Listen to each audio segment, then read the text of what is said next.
Hi viewers, എല്ലാവർക്കും സുഖമല്ലേ? ഒരു ചെറിയ യാത്രയിലായിരുന്നു, അതുകൊണ്ട് റെസിപ്പീസ് ഒന്നും പോസ്റ്റ് ചെയ്യാൻ പറ്റിയില്ല. അതുകൊണ്ട് തന്നെ ഇന്ന് 2 റെസിപ്പീസാണ് കാണിക്കുന്നത്. ഒരു കംപ്ലീറ്റ് മീലാണ് നമ്മൾ ഉണ്ടാക്കാൻ പോകുന്നത്. അതിനു മുമ്പ് ഇന്നത്തെ ടെസ്റ്റിമോണിയൽസ് നോക്കാം. ശുഭാങ്കർ മിശ്ര നമ്മുടെ ചട്ടിപ്പത്തിരി റെസിപ്പി ട്രൈ ചെയ്തിട്ട് ഫോട്ടോ അയച്ചിട്ടുണ്ട്. ചെറിയ ചേഞ്ചസ് ഒക്കെ വരുത്തി ഉണ്ടാക്കിയിട്ടുണ്ട്. നന്നായിട്ടുണ്ട്. ഇഷ്ടപ്പെട്ടെന്ന് അറിഞ്ഞതിൽ ഒരുപാട് സന്തോഷം. നിങ്ങൾ റെസിപ്പീസ് ട്രൈ ചെയ്താലും മറക്കാതെ എനിക്ക് ഫോട്ടോ അയക്കണം. എൻ്റെ ഇമെയിൽ അഡ്രസ് recipesaresimple@gmail.com. അപ്പോൾ കുറേ നാളായല്ലോ കണ്ടിട്ട്, അതുകൊണ്ട് തന്നെ ഇന്ന് 2 റെസിപ്പീസ് ആയിട്ടാണ് വന്നിരിക്കുന്നത്. നമ്മളിന്ന് ഉണ്ടാക്കാൻ പോകുന്നത് സ്മോക്കി ഗ്രിൽ ചിക്കൻ ടെൻഡേഴ്സ്, അതിൻ്റെ കൂടെ അമേരിക്കൻ പൊട്ടാറ്റോ സാലഡും. ഇത് രണ്ടും കൂടി കൂട്ടിക്കഴിക്കാൻ നല്ലൊരു മീലാണ്, നല്ലൊരു ഡിന്നറാണ്. ഗ്രിൽ ചിക്കനൊക്കെ കഴിക്കാനുള്ള മൂഡുള്ളപ്പോൾ നല്ലൊരു ഐറ്റമാണ്. അതും ഈ ചൂടുള്ള ഗ്രിൽ ചിക്കനും തണുത്ത പൊട്ടാറ്റോ സാലഡും ഒരുമിച്ച് കഴിക്കുമ്പോൾ ഒരു പ്രത്യേക രസമാണ്. നമുക്ക് നോക്കാം. അപ്പോൾ ഈ 2 ഐറ്റംസും സൈഡ് ബൈ സൈഡാണ് നമ്മൾ ഉണ്ടാക്കാൻ പോകുന്നത്. നമുക്ക് ആദ്യം ഗ്രിൽ ചിക്കന് വേണ്ടിയിട്ട് മാരിനേറ്റ് ചെയ്യാനുള്ള ഇൻഗ്രീഡിയൻസ് നോക്കാം.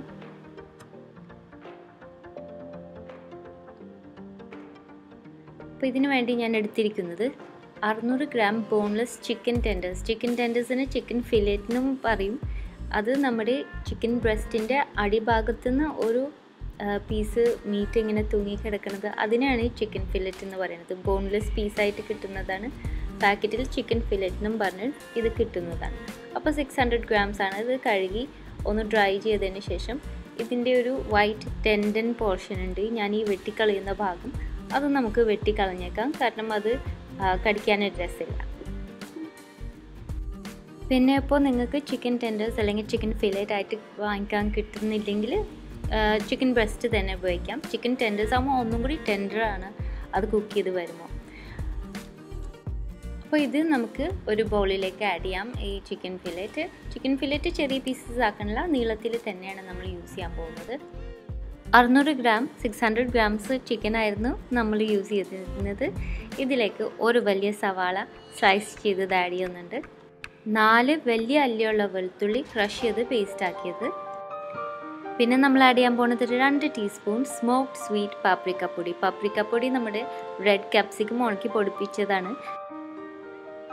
അതേസമയത്ത് സ്മോക്ഡ് പാപ്രിക്ക എന്ന് പറയുന്നത് അത് പൊടിപ്പിക്കുന്നതിന് മുമ്പ് നമ്മുടെ ഈ ഡ്രൈ ആയ ക്യാപ്സിക്കം ഒന്ന് സ്മോക്കിംഗ് പ്രോസസ്സിൽ ചെയ്യുന്നത് ആണ്, അതിന് ശേഷമാണ് പൊടിപ്പിക്കുന്നത്. അതുകൊണ്ടാണ് ഇതിന് ഒരു സ്മോക്ഡ് സ്മെല്ലും ഒരു ഡിഫറെൻറ്റ് ഫ്ലേവറാണ്. ബാർബിക്യൂക്കൊക്കെ വളരെ നല്ലതാണ്. ഇനി ഇത് കിട്ടാനില്ലെങ്കിൽ സാധാരണ പാപ്രിക്ക പൊടി ഉപയോഗിക്കാം.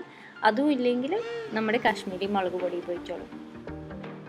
പിന്നെ നമ്മൾ ചേർക്കുന്നത് 3 ടീസ്പൂൺ നാരങ്ങനീരും 4 ടേബിൾ സ്പൂൺ ഓലിവ് ഓയിലാണ് ഈ റെസിപ്പിക്ക് ഏറ്റവും നല്ലത്.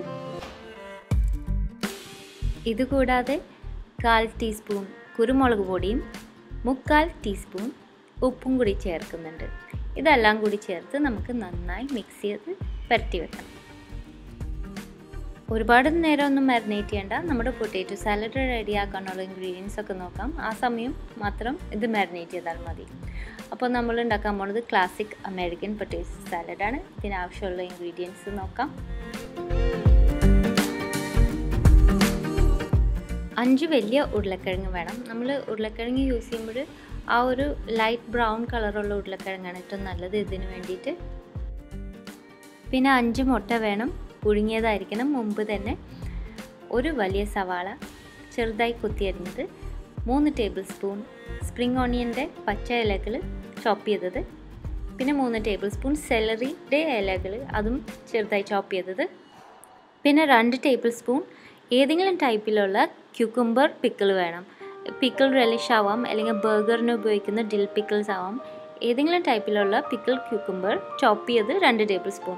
ഇതിപ്പോൾ എല്ലാ സൂപ്പർ മാർക്കറ്റ്സിലും ജാറിൽ കുപ്പിയിൽ വിനെഗറിലൊക്കെ ഇട്ട് കിട്ടുന്നതാണ്. 1 ടേബിൾ സ്പൂൺ ഒരുപാട് എരിവില്ലാത്ത പച്ചമുളക് നന്നായി കൊത്തിയരിഞ്ഞത്, 2 ടീസ്പൂൺ നാരങ്ങനീര്, പിന്നെ 10 മുതൽ 15 ടേബിൾ സ്പൂൺ മയണൈസ് വേണം. നല്ല ക്വാളിറ്റി മയണൈസ് ആയിരിക്കും. മയണൈസ് വാങ്ങിക്കുമ്പോൾ ഒരുപാട് മധുരമില്ലാത്ത വെറൈറ്റി വാങ്ങിക്കാൻ നോക്കണം. 2 ടീസ്പൂൺ മസ്റ്റർഡ് സോസ്, നമ്മുടെ യെല്ലോ കളറിലുള്ള മസ്റ്റർഡ് സോസാണ് ഈ പറയുന്നത്. ഞാൻ കോൾമെൻസിൻ്റെ ഇംഗ്ലീഷ് മസ്റ്റർഡാണ് ഈ റെസിപ്പിക്ക് യൂസ് ചെയ്യുന്നത്. പിന്നെ ഒരു 1/4 ടീസ്പൂൺ കുരുമുളക് പൊടിയും ഉപ്പ് പാകത്തിന്. അപ്പോൾ ആദ്യം നമുക്ക് നമ്മുടെ പൊട്ടാറ്റോസ് ബോയിൽ ചെയ്തെടുക്കണം. ഇതിന് ഏറ്റവും എളുപ്പമുള്ള വഴി മുഴുവനോടുകൂടി നമ്മൾ വാഷ് ചെയ്ത് ഒന്ന് ഡ്രൈ ചെയ്തതിന് ശേഷം നമുക്ക് നടുവിൽ കൂടി ഇങ്ങനൊരു ചെറിയൊരു കട്ട് ലൈറ്റായിട്ട് ഇട്ട് കൊടുക്കുക. അതിൻ്റെ സ്കിന്ന് മാത്രം കട്ടാവുന്നുള്ളൂ. ചുറ്റും നമുക്ക് കട്ട് ചെയ്ത് കൊടുത്തിട്ടുണ്ട് ഇതുപോലെ. എന്നിട്ട് ഈ സ്കിന്നിൽ തന്നെ നമുക്ക് ഈ പൊട്ടാറ്റോസ് ബോയിൽ ചെയ്യാം. സ്കിന്നിൽ തന്നെ ബോയിൽ ചെയ്ത് ചോപ്പ് ചെയ്യുമ്പോഴാണ് കൂടുതൽ നല്ല റിസൾട്ട്സ് കിട്ടുന്നത്. നമ്മുടെ പൊട്ടാറ്റോസിൽ വെള്ളം കൂടി പോകില്ല. നമ്മൾ തൊലി കളഞ്ഞ് ബോയിൽ ചെയ്യുമ്പോൾ ഇടയ്ക്ക് ഒരുപാട് മഷിയായിട്ട് അത് ഇങ്ങനെ ഉടഞ്ഞു പോകാൻ സാധ്യതയുണ്ട്. അതും വെള്ളത്തിൻ്റെ ടേസ്റ്റ് കൂടുതലായിരിക്കും. ഇങ്ങനെ ചെയ്യുമ്പോൾ നല്ല പെർഫെക്റ്റ് ആയിട്ട് കിട്ടും. അപ്പോൾ ഒരു 5 സ്റ്റീം വിസിൽ കേൾക്കുന്നവരെ ഞാൻ ഈ പ്രഷർ കുക്കറിൽ ആവശ്യത്തിന് വെള്ളം ഒഴിച്ചിട്ട് കുക്ക് ചെയ്തെടുക്കുമ്പോൾ നല്ല പെർഫെക്റ്റ് ആയിട്ട് കിട്ടാറുണ്ട്. ഈ സമയത്ത് തന്നെ നമുക്ക് വേറൊരു അടുപ്പത്ത് നമ്മുടെ മുട്ട പുഴുങ്ങിയെടുക്കാം. 5 മുട്ട ഒരു സോസ് പാനിൽ വെള്ളം ഒഴിച്ച് ആ വെള്ളം തിളച്ച് വരുമ്പോൾ തന്നെ ഓഫാക്കാം, മൂടി വയ്ക്കാം. എന്നിട്ട് 10 മിനിറ്റ് മൂടി വയ്ക്കാം. അതുപോലെ തന്നെ അപ്പോൾ ഇവിടെ നമ്മുടെ പൊട്ടാറ്റോസ് റെഡി ആയിട്ടുണ്ട്. 5 സ്റ്റീം കഴിഞ്ഞ് നമ്മൾ പൈപ്പിൻ്റെ അടിയിൽ വെള്ളത്തിൻ്റെ അടിയിൽ പിടിച്ച് കുക്കർ കൂൾ ചെയ്യാണ് ചെയ്യുന്നത്. അതിനുശേഷം തുറക്കാം. എന്നിട്ട് നമ്മുടെ ഉരുളക്കിഴങ്ങ് ഒരു അരിപ്പ പാത്രത്തിലേക്ക് മാറ്റാം. ഒന്ന് ഫോർക്ക് വെച്ച് ടെസ്റ്റ് ചെയ്ത് നോക്ക് വെന്തിട്ടുണ്ടോ എന്ന്. 5 സ്റ്റീമിൽ വെന്തിട്ടുണ്ടാവേണ്ടതാണ്. ഇനി അപ്പോൾ നമുക്ക് എളുപ്പത്തിൽ ഇതിൻ്റെ തൊലി കളയാം. ഇതുപോലെ 2 സൈഡിൽ നിന്നും ഒന്ന് ഓപ്പോസിറ്റ് സൈഡ്സിലേക്ക് ട്വിസ്റ്റ് ചെയ്താൽ മതി. തൊലി എളുപ്പത്തിൽ തന്നെ ഊരി കിട്ടും. ഇതുപോലെ ചൂടുള്ളതുകൊണ്ട് ഇടയ്ക്കിടയ്ക്കൊന്ന് നനച്ചു കൊടുക്കുകയാണ് ഞാൻ. കണ്ട നല്ല എളുപ്പത്തിൽ നമുക്ക് പീൽ ചെയ്യാൻ പറ്റണില്ലേ. ഈ രീതിയിൽ ഇതുപോലെ നടുക്ക് കൂടി കട്ട് ചെയ്ത് പൊട്ടാറ്റോസ് പുഴുങ്ങുന്നത് എപ്പോഴും എളുപ്പം വഴിയാണ്. അപ്പോൾ മുട്ടയും 10 മിനിറ്റായി നമ്മുടെ ചൂടുവെള്ളത്തിൽ ഇരിക്കുന്നത്. അതിലത്തെ വെള്ളം കളയാം. എന്നിട്ട് ഇതൊന്നും ഇങ്ങനെ ഷെയ്ക്ക് ചെയ്ത് ആ ഷെല്ലൊന്ന് പൊട്ടിയതിന് ശേഷം നമുക്ക് സാധാരണ പച്ചവെള്ളം ഒഴിച്ച് ഇതൊരു 5 മിനിറ്റും കൂടി മൂടി വയ്ക്കാം. ഇങ്ങനെ ചെയ്യുന്നതുകൊണ്ട് നല്ല എളുപ്പത്തിൽ പീൽ ചെയ്യാനും പറ്റും. ആ മുട്ടയുടെ കളറ് എന്ന് വെച്ചാൽ അതിൻ്റെ ഉള്ളിലത്തെ യെല്ലോ യോക്കിൻ്റെ കളറ് നല്ല പെർഫെക്റ്റ് ആയിട്ട് വരും. ആ ഗ്രേ കളറൊന്നും വരാതെ. അപ്പോൾ മുട്ടയുടെ തൊണ്ട് കളഞ്ഞ് നമുക്കിത് മാറ്റി വയ്ക്കാം.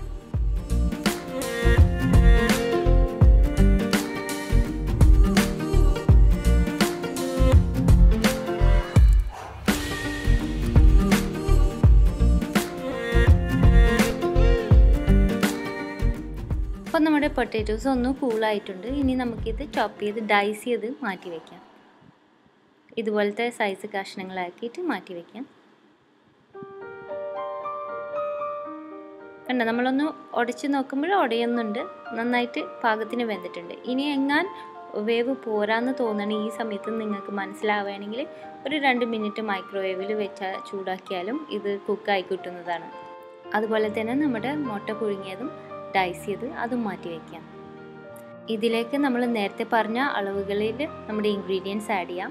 ഒരു സവാള കൊത്തിയരിഞ്ഞത്, 3 ടേബിൾ സ്പൂൺ വീതം സെലറിയുടെയും സ്പ്രിംഗ് ഓണിയൻ്റെയും ഇലകൾ ചോപ്പ് ചെയ്തത്, 1 ടേബിൾ സ്പൂൺ ഒരുപാട് എരിവില്ലാത്ത പച്ചമുളക് ചോപ്പ് ചെയ്തത്, അതിൻ്റെ കൂടെ 2 ടേബിൾ സ്പൂൺ നമ്മുടെ ഡിൽ പിക്കിൾ അല്ലെങ്കിൽ പിക്കിൾ ക്യൂക്കുംബർ ചോപ്പ് ചെയ്തത്, ഇതിൻ്റെ കൂടെ 2 ടീസ്പൂൺ നാരങ്ങ നീര്, 2 ടീസ്പൂൺ മസ്റ്റർഡ് സോസ്,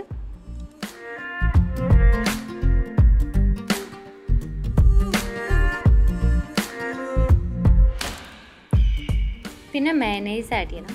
മയനൈസ് ഞാൻ ഹെൽമൻസ് അല്ലെങ്കിൽ ബെസ്റ്റ് ഫുഡ്സ് ബ്രാൻഡ്സാണ് എപ്പോഴും ഉപയോഗിക്കാറ്. ഇതുപോലത്തെ റെസിപ്പീസിന് 10 മുതൽ 15 ടേബിൾ സ്പൂൺ വരെയും ആവാം. ഇങ്ങനെ ഒരു കോട്ടിങ്, നല്ലൊരു മോയ്സ്റ്റ് കോട്ടിങ് ആവാൻ പാടുള്ളൂ. ഒരുപാട് കൂടാനും പാടില്ല. പിന്നെ ഉപ്പും കുരുമുളകും പാകത്തിന്. ഇതൊക്കെ ചേർത്ത് നന്നായി നമുക്ക് ടോസ് ചെയ്ത് മിക്സ് ചെയ്ത് വെക്കണം. ഇതിപ്പോൾ കണ്ടില്ലേ, നല്ലൊരു ക്രീമി കൺസിസ്റ്റൻസിയാണ്. എന്നാൽ ഓവറായിട്ട് ഒരുപാട് കൂടുതൽ മയനൈസും പാടില്ല. ഏറ്റവും നല്ല റിസൾട്ട്സ് വേണമെന്നെങ്കിൽ നമുക്ക് ഫ്രിഡ്ജിൽ ഇത് വെച്ച് മൂടി വെച്ചതിന് ശേഷം നന്നായി ചില്ല് ചെയ്ത് എടുക്കണം. ആ സമയത്ത് നമുക്ക് നമ്മുടെ ചിക്കൻ ഗ്രില്ല് ചെയ്യാൻ നോക്കാം. ഒരു ഗ്രിൽ പാൻ എടുത്തിട്ടുണ്ട്. ഗ്രിൽ പാൻ അല്ലെങ്കിൽ സാധാരണ ഫ്രൈങ് പാൻ മതി. ഗ്രിൽ പാൻ ആകുമ്പോൾ ആ നല്ല ചാർ മാർക്സ് കിട്ടാൻ കൂടുതൽ സാധ്യതയുണ്ട്. ഇതിൽ നമ്മൾ ചെറുതായിട്ടൊരു ലെയർ ഓലിവ് ഓയിൽ പുരട്ടി കൊടുത്തിട്ടുണ്ട് ഗ്രിൽ പാനിൽ. എന്നിട്ട് ഒന്ന് ചൂടായി വരുമ്പോൾ നമുക്ക് നമ്മുടെ ചിക്കൻ ടെൻഡേഴ്സ് അല്ലെങ്കിൽ ചിക്കൻ ഫിലെ ഒരു 1/2 ഇഞ്ച് സ്പേസ് ഇട്ട് കൊടുത്തിട്ട് നമുക്ക് ഗ്രില്ല് ചെയ്യാനിടാം. അപ്പോൾ ഒരു മീഡിയം തീയിൽ വെച്ചിട്ടാണ് ചെയ്യുന്നത്.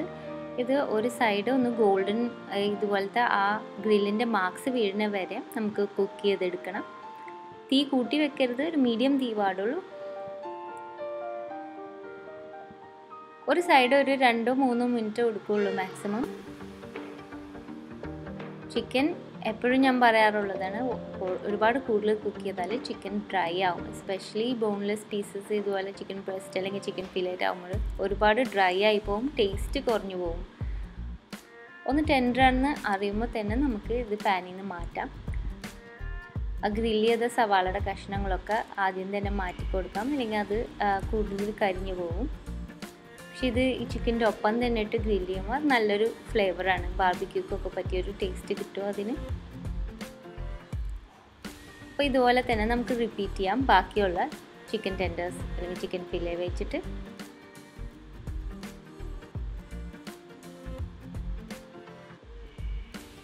കണ്ടില്ല, ഞാൻ ഗ്രില്ല് ചെയ്യുമ്പോൾ സവാളയുടെ പീസസൊക്കെ മുകളിൽ ഇട്ട് കൊടുക്കുന്നുണ്ട്, മറിച്ചിടുമ്പോൾ അതിൻ്റെ ഒപ്പം തന്നെ ഗ്രില്ലാവുന്നുണ്ട് നമ്മുടെ ഈ മാരിനേറ്റ് ചെയ്യാൻ ഉപയോഗിച്ച സവാളയുടെ സ്ലൈസസ്.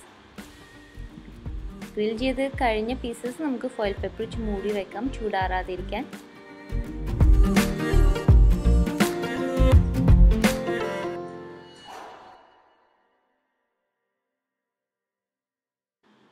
അങ്ങനെ നമ്മുടെ ഗ്രിൽ ചിക്കൻ ടെൻഡേഴ്സ് റെഡി ആയിട്ടുണ്ട്. വളരെ എളുപ്പത്തിൽ ഇത് നമുക്ക് മൂടി വയ്ക്കാം ചൂടാറാതിരിക്കാൻ. അപ്പോൾ നമ്മുടെ പൊട്ടറ്റോ സാലഡ് നല്ല ആവശ്യത്തിന് നന്നായി തണുത്ത് കിട്ടണം. ഒരുപാട് തണുക്കരുത്, എന്നാലും നല്ല ചിൽഡ് ആയിരിക്കണം. എന്നിട്ട് നമുക്ക് പ്ലേറ്റ് ചെയ്യാൻ കുറച്ച് മിക്സ്ഡ് ലെറ്റസ് ലീവ്സ് പ്ലേറ്റിൽ വെക്കാം. അതിൻ്റെ മുകളിൽ ഈ പൊട്ടറ്റോ സാലഡ് ഇടാം. എന്നിട്ട് സൈഡിൽ നമ്മുടെ ഗ്രിൽഡ് ചിക്കനും അതിൻ്റെ കൂടെയുള്ള ഗ്രിൽഡ് സവാളയും കൂടി ആഡ് ചെയ്ത് ഇതൊരു കംപ്ലീറ്റ് മീലായിട്ട് തന്നെ സെർവ് ചെയ്യാം. അപ്പോൾ ഇതുപോലത്തെ ഒരു സെർവിങ് സൈസ് ആണെങ്കിൽ 4 പേർക്കുള്ള അത്രയും നമ്മൾ ഉണ്ടാക്കിയിട്ടുണ്ടെന്ന്. നിങ്ങളെല്ലാവരും ട്രൈ ചെയ്ത് നോക്കൂ. ഒരു ഡിഫറെൻറ്റ് റെസിപ്പി അല്ലേ, ഒരു ഈസി ആയിട്ട് നമുക്ക് എളുപ്പത്തിലൊരു ചേഞ്ചിനൊരു ഡിന്നർ ഉണ്ടാക്കാൻ തോന്നുമ്പോൾ ഇതുപോലെ ചെയ്ത് നോക്കൂ. നമ്മുടെ സ്മോക്കി ഗ്രിൽ ചിക്കൻ ടെൻഡേഴ്സും നമ്മുടെ ക്ലാസിക് അമേരിക്കൻ പൊട്ടറ്റോ സാലഡും നല്ല കോമ്പിനേഷനാണ്, ഹോട്ടും കോൾഡും. ട്രൈ ചെയ്ത് നോക്കിയിട്ട് വിവരം അറിയിക്കണം. അപ്പോൾ അടുത്ത പ്രാവശ്യം നല്ലൊരു റെസിപ്പി ആയിട്ട് വരുന്നത് വരെ thanks for watching and bye from Shana.